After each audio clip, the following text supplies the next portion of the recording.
청문회 당일 조국 전 장관의 부인 정경심 교수는 무엇을 했을까요? 조국 장관의 청문회는 참고로 지난달 6일 있었죠? 예, 9월 6일 얘기입니다. 자, 김민지 기자, 9월 6일 정경심 교수는 남편이 인사청문회 당일 정경심 교수는 뭘 했다고요? 일단 자산관리인들과 호텔로 불러서 호텔에서 무언가를 했다 이런 정황이 자산관리인 증언을 통해서 또다시 추가로 공개가 됐습니다. 그날 오전에요. 조국 전 장관의 청문회 당일이었죠.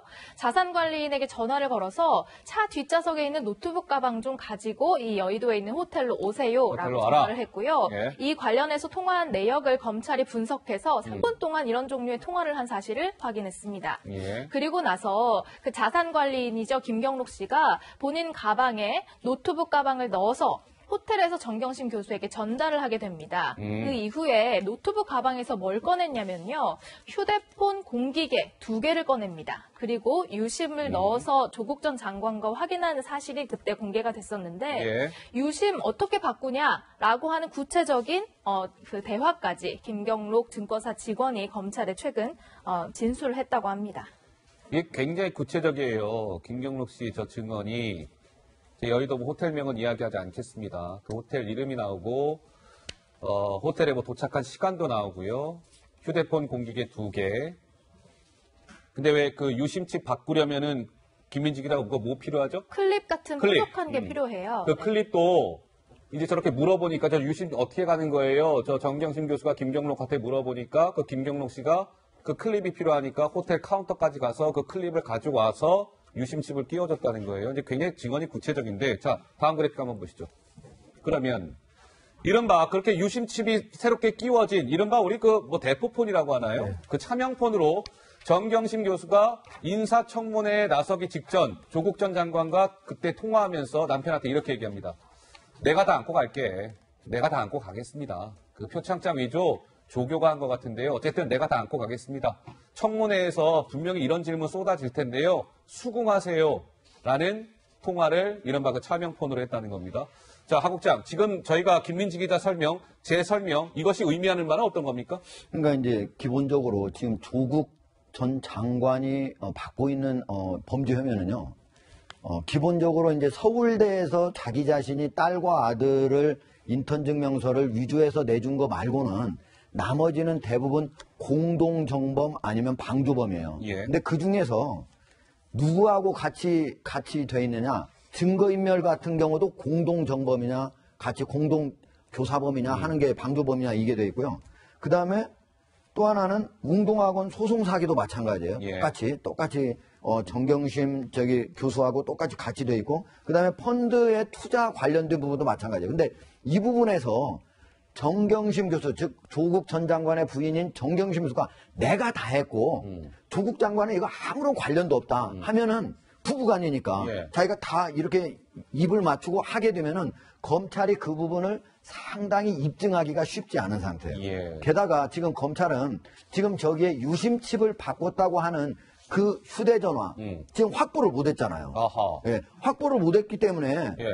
저 여러 가지 지금 저거를 입증하려면 그때 당시에 처음부터 집을 압수수색을 했어야 되고 그다음에 휴대폰도 바로 압수를 했었어야 하는데 그런 부분들을 검찰이 약간의 고려를 하면서 지금까지도 그 핵심적인 증거를 확보를 못한 상태에서 만약에 정경심 교수가 모두 다 자기가 직접 마지막까지 다 해고 갔다고 하면은 조국 교수의 지금 현재 범죄는 4개에서 1개로 줄어들 수도 있다. 아하. 예. 알겠습니다. 그러나 여기에 검찰이 예. 과연 특수부 검사들이 얼마나 능력이 있는지는 바로 여기에서 입증이 될 겁니다. 자, 그러니까 가만히 시청자 여러분 저희가 이제 돌이켜 보니까 그 조국 전 장관의 딸이죠. 조민 씨가 최근에 왜 저 TBS 김어준의 뉴스공장과 인터뷰했잖아요. 자, 김민지 기자. 예. 그때 당시에 조민 씨의 발언이 새삼 눈길이 확 가더군요. 그렇습니다. 정경심 교수가 조국 전 장관에게 통화를 하면서 내가 다 안고 가겠다라는 취지의 발언을 한 것으로 이제 알려져 있었잖아요. 그 같은 이야기를 조국 전 장관의 딸도 인터뷰에서 한 적이 있습니다. 내용을 잘 들어보시죠. 주변에서는 이렇게 어머니가 수사를 받고 있는 저를 보호하려고 자신이 하지도 않은 그런 일들도 다 했다고 할 수도 있다고 많이 합니다. 저는 어머니께 말씀을 드렸는데 그렇게 하지 마시라고. 어머니한테 저는 자식이니까. 그래서 제 나름대로 걱정이 많이 되어서 나오게 됐습니다. 마치 김 교수님 예. 이 얘기만 들으면 정경심 교수는 정작 잘못한 게 없는데 그냥 본인이 모든 죄를 다 그냥 누명을 뒤집어 쓰고 그냥 이렇게 책임을 지려고 하는 것처럼 비춰지잖아요. 네. 근데 지금까지 드러나는 정황들을 봤을 때는 이게 없는 죄를 정경심 교수가 뒤집어 쓰는 것이 아니라 지금 드러나는 정황들을 봤을 때는 정경심 교수가 실질적으로 여기에 정말 직접적으로 관여하고 위법을 저지른 것 아니냐라는 정황들이 속속 지금 확인되고 있는 상황 같은데요. 어떻습니까? 그 이제 딸 조민 씨의 그 김어준 그 프로에 가서 저 예. 인터뷰한 내용도 그렇고 조국 장관 사퇴한 다음에 뇌종양과 뇌경색 이야기 나온 것도 그렇고 그 다음에 또 이 여러 가지 그 정황상 하는 이야기 보면 가족들 만신창이 이야기라든지 예. 가족이 도둑질 당했다 이런 이야기 하는 거 보면 지금 전반적으로 조국 장관이 논란이 되고 사퇴한 것들이 성난 국민의 민심에 떠밀려서 사퇴한 불명예 퇴진이라는 것을 인식을 못하고 어허. 억울하게 우리는 죄가 없고 잘못인데 억울하게 우리는 희생양을 당하고 있다. 희생양이다. 라고 하는 피해자 의식으로 계속 지금 분위기를 반전시키려고 하는 거예요. 저는 그런데 저 부분은 국민이 납득하기 너무 어렵고요. 지금 왜냐하면 조민 씨는 저렇게 이야기하지만 지금 오늘 보도에 나온 것처럼 그 호텔에 이 자산관리인이 가가지고 굉장히 구체적인 진술을 하고 있잖아요. 예. 그럼 내용이 보면 일단 차명폰을 썼다는 거 아닙니까? 우리가 차명폰 쓰는 건 어떤 겁니까? 불법 아니면 불륜할 때 쓰는 겁니다. 이게 멀쩡한 사람이 왜 차명폰을 씁니까? 예. 뭔가 자기도 잘못하고 문제가 되는 행동을 하고 있다는 걸 알기 때문에 쓰는 거고요.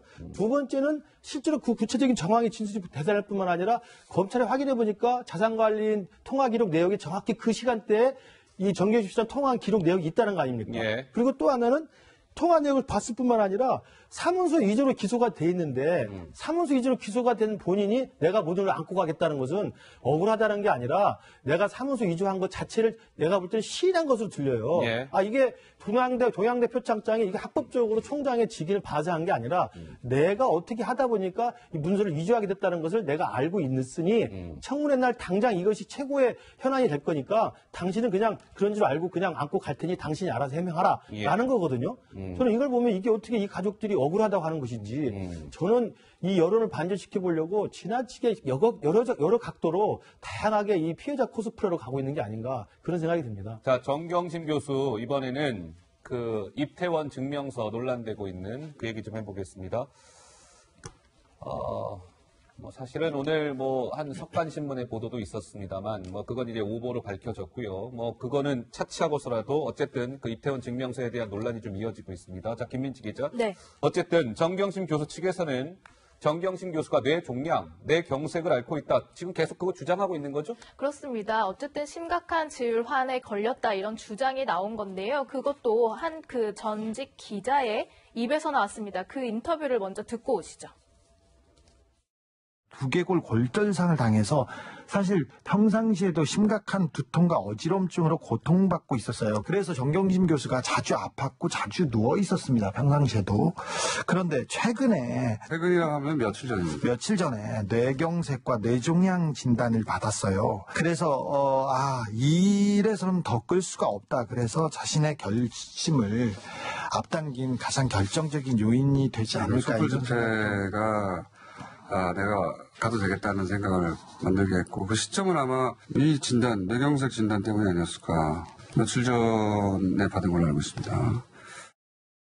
그런데 이것들을 증명하기 위해서 검찰 측에 증명서를 냈습니다. 그랬죠. 입퇴원 증명서를 냈는데요. 조금 석연치 않은 부분이 있다. 왜냐하면 의사 이름이라든지 의사의 면허 번호, 그리고 병원의 명칭 같은 조금 최소한의 정보들이 담겨있지 않기 때문에 검찰로서는 이것들이 과연 이런 병명을 입증할 수 있는지 의문을 갖고 추가 자료를 제출을 요구한 상태라고 합니다. 여기까지는 사실 저희가 전해드린 내용이에요. 근데 저희가 이걸 좀 반복적으로 전해드린 이유가 있겠죠. 일단 저런 게 없었단 말이에요. 정경심 교수 측이 검찰에 제출한 거에 그 입퇴원 증명서에 의사 이름, 면허 번호, 뭐 병원 명칭 이런 게 없어서 그거 뭐 어떻게 된 겁니까? 했더니 정경심 교수 측에서는 이렇게 설명했잖아요. 병원 그 이름이나 이런 게 공개가 되면 그 병원과 환자의 피해 등이 우려되기 때문에 그런 거 공개 안 한 겁니다. 그 공개 안 하고 검찰에 제출한 거예요. 이렇게 설명하지 않았습니까? 검찰이 즉각 반박에 나섰습니다. 한번 보시죠. 오케이, 알았어요. 그러면 우리가 검찰에서 하는 얘기예요. 저희 정경심 교수님, 그 병원 장소가 궁금한 게 아니고요. 병원과 그 의료진의 정보가 없는 게 문제예요. 그런 거 왜 안 주셨습니까? 자, 지금 입원한 병원이 아닌, 지금 입원하셨잖아요. 그럼 그 병원이 아닌 제3의 병원에 가셔가지고 뇌경색을 앓고 있다, 뇌종양을 앓고 있다는 걸 증명할 수 있는 진단서를 받아오면 되지 않겠습니까? MRI, CT 이런 거 빨리 보내주세요. 이렇게 얘기하고 있다는 거예요. 장경태 위원장 어떻습니까? 검찰도 즉각 반박에 나섰는데요. 저는 검찰도 사실 지금 사실상 수사보단 여론전을 하고 있다고 보여지는데요. 어허. 만약 입퇴원 증명서에 만약 병원과 진료진, 소위 의사 명의 표기가 되었다면 지금 안 그래도 전방위적 압박과 공포수사를 이어가고 있는 검찰이 그 병원과 의사에 대한 수사 당연히 할 겁니다. 그렇기 때문에 방금 말씀하셨듯이 뭐 진료 기록을 보내달라 이런 문제 차원의 것은 아닌 것 같고요. 지금 현재 이 심리적 압박과 위축 상황이 대단히 심한 것으로 보이는데 이번에 그 저희 표창장 문제도 그렇습니다. 예. 위조 여부를 떠나서 이미 기소 내용도 지금 변경되지 않았습니까? 2012년 9월이라 했다 2013년으로 변경되고요. 또 특정하지도 않고 장소도 특정하지 못하고 있습니다. 근데 사실 이런 상황에서 조교의 만약에 이름을 만약 말했거나 이 다음 거가 있다 이런 표현도 좀 뭐 사실 얘기될 게 조교 인생을 사실 어떻게 보면 한 명의 인생을 어떻게 보면 좀 너무 과하게 검찰 수사의 대상으로 올려놓은 거기 때문에 아마 좀 그런 부분도 우려가 될 것 같고요. 예. 또 예전에도 그 소위 출생신고서도 그랬지 않습니까? 주소지도 불분명하고 일자도 불분명했습니다. 그러면 그 사실 행정상 실수이긴 한데 그럼 구청 직원을 찾아가지고 그 직원을 징계해 줄 겁니까? 그것도 아닙니다. 예. 그렇기 때문에 이 소위 자꾸 이 검찰이 여론전을 한다는 거 하는 그 어떤 증거인멸의 정황식으로 이렇게 흘리는 것들이 좀 저는 문제라고 보고요. 또 한편으로는 검찰은 기소한 검찰이 유죄 증거를 제시해야 됩니다. 그걸 바로 이제 법률 용어로 입증 책임이 있다라고 하는데요. 예. 피의자가 어떻게 무죄 증거를 제시합니까? 어차피 범죄 행위 자체가 성립되지 않았는데 결국 무죄 증거 자체가 있지 않은 것이거든요. 그렇기 때문에 검찰은 좀 더 수사에 집중을 하시지 여론전을 굳이 하지 않으셨으면 좋겠습니다. 검찰이 여론전을 하고 있다. 이게 이제 장경태 위원장 판단이고요. 자, 이런 얘기가 나옵니다. 지금 이 이태원 증명서 논란과 관련해서 검찰의 한 고위 간부는 이번 증명서는 법적 효력이 없는 데다가 뭐 이른바 참고 자료이기 때문에 사실상 구속 수사에 문제가 없습니다. 예정대로요, 정경심 교수의 구속영장을 청구할 겁니다. 그렇다면 청구가 된다면 발부가 되든지 기각이 되든지 둘 중 하나 아니겠습니까? 근데 법조계에서는 그 이번 증명서로 만약에 영장이 청구가 된다면 기각될 가능성은 굉장히 희박해 보입니다. 그러니까 영장이 발부될 가능성이 크다는 건데요. 물론 이게 법조계의 전체 의견이라고 할 수는 없으나 하종대 국장께서는 지금 이 정경심 교수의 이른바 입퇴원 증명서의 논란, 기자의 기자의 직감으로 무슨 생각이 드십니까? 이게 그 전에 제가 좀 우리 장경태 대변인이 범죄 혐의의 그 입증 책임이 이제 검찰에 있다는데 그건 맞습니다. 근데 이거는 진단서하고 입퇴원 증명서 있잖아요. 예. 이거는 범죄 혐의가 아니에요. 자기가 나 지금 이런 것들 때문에 내 병원에 있으니까 나 좀 지금 이제 만약 구속영장 좀 치는 거 좀 보류해주고 이런 걸 얘기하는 거거든요. 그러려면은 이거는 당연히 자기 자신 당사자가 이걸 내가 지금 어떠한 큰 병이 걸려가지고 입원해 있다. 어떤 진단서를 받았다 하는 걸 자기가 갖다 내고 오히려 그걸 내야 되는 거죠. 그래야 되는 거죠. 그래야 그게 무슨 설명되니까. 검찰이 이거를 네가 이걸 너 유조했다 아니면 뭐 너 이런 병이 없다 이런 걸 검찰이 입증해야 되는 게 아니고 그러면 좀 말씀드리고 싶고 그다음에 이제 과연 지금 현재 그러면은 지금 이제 정경심 씨가 이걸 왜 집중적으로 지금 이 얘기를 하느냐? 왜 그러냐면은 동생이 조국 전 장관의 동생이 한번 검찰이 영장을 청구했는데 법원에서 뭐라고 했습니까? 그 바로 신체 상태 건강 사유를 건강 사유를 예. 참작을 해가지고 한번 영장을 기각했잖아요. 예. 아 이게 상당히 효과가 있구나 하고 지금 이제 정경심 교수 같은 경우도 지금 그래서 병원에 입원하고 진단서를 받고 계속적으로 내는 것 같은데 그게 지금 입원 증명서는 있지 않습니까? 진단서하고 좀 달라요. 진단서는 수용 생활을 만약에 견디기 어려운 상태다. 예. 그런 진단서가 나온다면은 그 영장이 쉽게 나오게 발부하기가 어렵겠죠. 예. 근데 입원 중에서도 이제 그 병명이 있어야 될 거 아닙니까? 그리고 진단서가 또 있어야 돼요. 어허. 그냥 뭐 입원 가서 병원에 들어가면 입원 아닙니까? 그거 어떤 병으로 입원이 된 건지 그리고 그것이 수용 생활을 견디기 어려운 상태까지 예. 판단이 되는 것인지 이런 것들을 검찰이 그리고 나가서 만약에 영장이 청구되면 판사가 알 수 있도록 자기 자신이 관련 증거를 내야 되는 거죠. 자, 오늘 시청자 여러분 10월 18일인데 이 조 전 장관 일가에 대한 수사에서 하나의 중요한 날이었어요. 왜 그러냐면 정경심 교수의 첫 재판이 오늘 시작되는 날이었습니다. 이른바 이제 공판 준비 기일이라고 하죠. 공판 준비 기일에는 당사자는 안 나와도 돼요. 그래서 정경심 교수의 모습은 보이지 않았으나 여기에서 정경심 교수 측의 변호인 무엇을 강조했다고요? 김민지 기자? 일단 한 2, 30초 되는 인터뷰를 지금 저희가 준비를 했는데요. 여기에서 이 단어가 몇 번이나 등장한지 제가 세어봤더니 그래요? 짧은 2, 30초 동안 4번 정도 등장합니다. 어떤 단어를 줄곧 강조했는지 정경심 교수의 변호인 목소리가 준비되어 있습니다. 잘 들어보시죠. 장관의 가족 이전에 한 시민이었기 때문에 시민으로서 보호받아야 될 인권이 충분히 보호받았는지, 또 검찰은 법과 원칙에 따라서 수사했다고 하는데 그 첫 자리는 바로 인권이다. 얼만큼 인권의 감수성과 인권의 친화적인 수사가 이루어졌는지, 행여 또 그 과정에 잘못은 없었는지, 이런 것들은 향후 우리 사회가 발전해 나가야 될 하나의 방향이기 때문에 그런 걸 꼼꼼히 검토하고. 김민지 기자가 아주 예리하게 봤네요. 예, 그러니까 결국에 4번 등장했다라는 그 단어가 인권이라는 단어였습니다. 자, 정경심 교수의 변호인 중에 한 사람인 김칠준 변호사. 특정 장관의 가족이라는 이유로 정경심 교수가 시민의 한 사람이라는 걸 우리는 잊고 있는 건 혹시 아닐까요? 정경심 교수의 인권이 무시되거나 외면되지 않았는지 저희는 살필 생각입니다. 그러니까 마치 듣기에 따라선 정경심 교수의 인권이 지금 탄압되고 있다는 뉘앙스로 읽힐 수 있는 정경심 교수 측의 저 변호인의 주장. 김 교수님은 어떻게 들으셨습니까?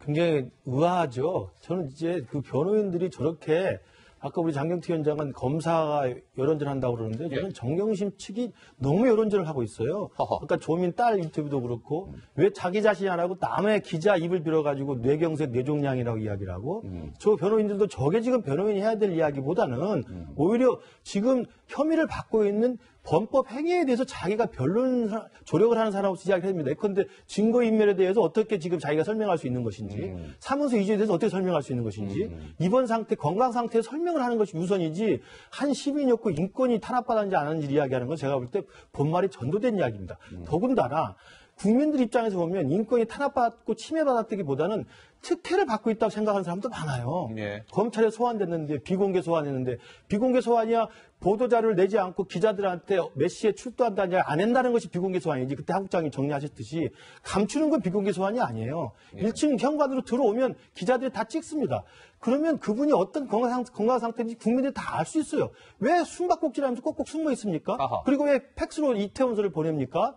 그리고 또 와가지고 열 몇 시간을 소환을 받는데 조사받는 시간은 짧고 그걸 열람하는 시간이 굉장히 길었다고 하지 않습니까? 예. 그리고 받다가 못 받겠다고 먼저 나가고 이런 것들은 일반 피의자들은 불가능한 이야기입니다. 그러니까 저는 저 변호인들이 박근혜 대통령 때는 그때 최순실 때는 이경재 변호사가 있었고 박근혜 때는 유영하 변호사가 있었고 예, 그랬죠. 그러면 저는 변호사가 열 몇 명이라고 하는데 제발 변호사들이라도 나와서 기자회견을 하시고 떳떳하고 당당하게 기자들 질문에 답변을 하시고 혐의가 없다고 입증을 하시고 말을 하세요. 왜 인권 이야기하면서 본말 전도하고 있습니까? 예. 그리고 본인이 나타나서 본인이 어떤 상황이고 어떤 상태이고 뭐가 억울한지 분명히 밝히는 것이 국민들이 판단을 쉽게 할 수 있는 길입니다. 왜 되지도 않는 입원 증명서 내가지고 이렇게 합니까? 알겠습니다. 자, 저희가 준비한 다음 주제로 넘어가 보겠습니다. 어제 누군가가 굉장히 좀 나름의 자신감을 피력한 것 같은데요. 이번 주제 화면으로 준비되어 있습니다. 만나보시죠.